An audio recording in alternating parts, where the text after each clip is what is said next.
continuing with the idea of the NAAGS and the Master Settlement Agreement, I have to admit, again, I really didn't know how awful, how terrible, how insightful, how terribly wrong this whole concept was and is. After 13 years, they have absolutely squandered an idea that was good in the beginning and may have been just overtaken by what were called the National Association of Attorneys General.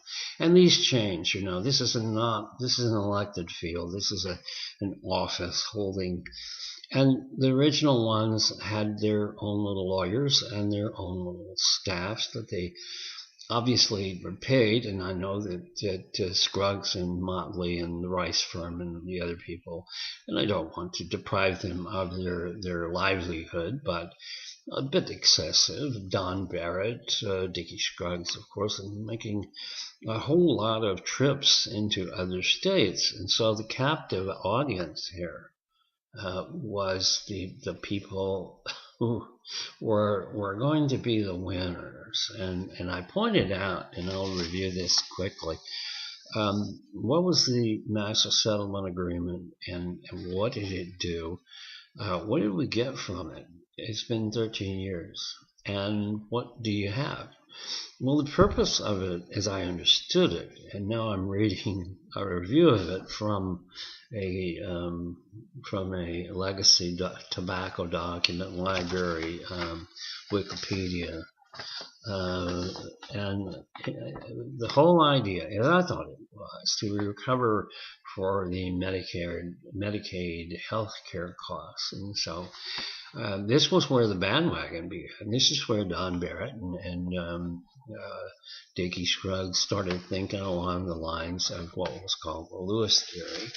The tobacco companies already knew about the Lewis theory, so that wasn't anything new to them. Look, they had the best library in the world. It was in the CTR, and the lawyers could tap into it. I saw this particular concept, and it wasn't clever lawyers they were afraid of early on. It was a bit like this, but then they caught on to it, and they thought, well, this is great, the idea.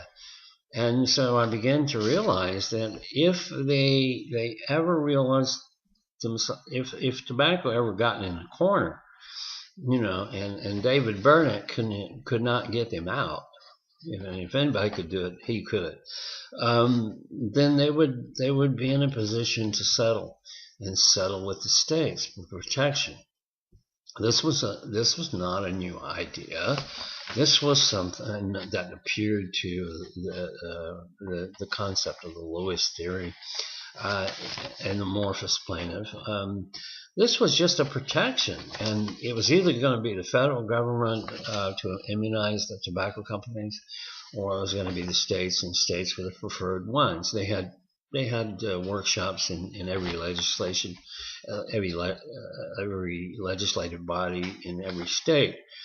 And so when you read this and you think about, my children's children, your children's children are going to have to live with this kind of thing.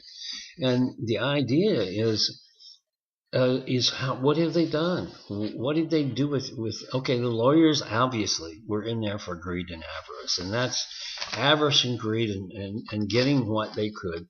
The people who weren't getting anything, it was never explained. I mean, who shouldn't have known better, of course I was excluded, because if I had, and nothing there wouldn't be anything I could have done.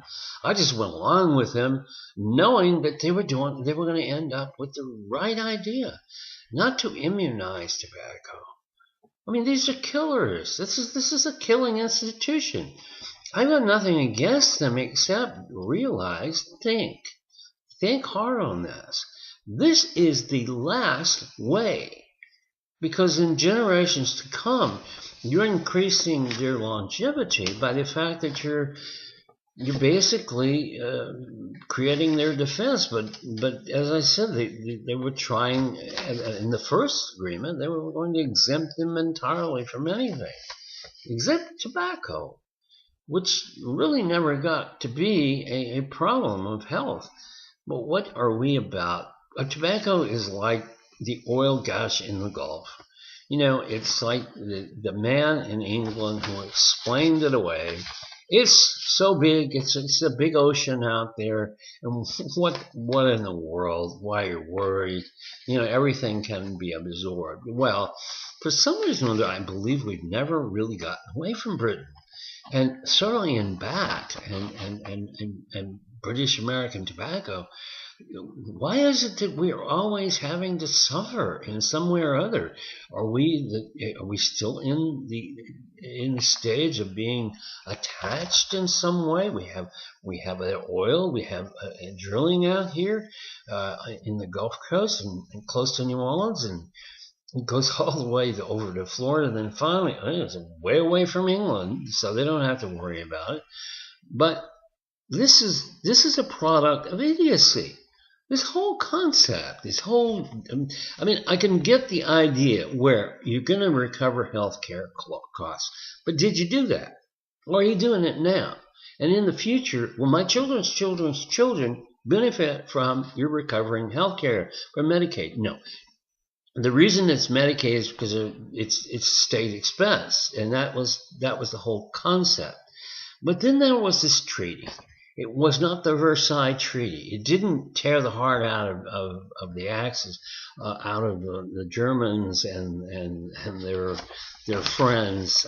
It basically set up a system by the lawyers, by the attorney generals, and that's where the NAAGS are. That's where it's all held. That and apparently from what I'm reading, it's all out there in California, which is La La Land in many ways. They collect and they sort of dole out and give the grants and whatever. But for the practical part of a 14-year-old agreement, or practically a 14-year-old agreement by now, this is what you got. I'll read it off. Then we're going to stop some kind of marketing. Listen, you're never going to stop marketing as long as you can see it. Go to Brazil. You'll never find anything like a tobacco display in a drugstore of all places. No, you won't find that. Go to the Virgin Islands. U.S. Virgin Islands. It's no display. The Arawaks, they chased away Philip Morris a long time ago, so there's really no smoking, and that's an interesting part. If you go to France, obviously, they don't care whether you're advertising or not. You don't have to advertise. You walk down the street. Rue de la Pique, and there you are. Everybody is doing it. And every time we look at this, we still say, we're right. We're paying state funds. We're paying the states some funds, some extra money, which they're already getting or would get if they wanted to tax them to death. As revenue, they could have done the same.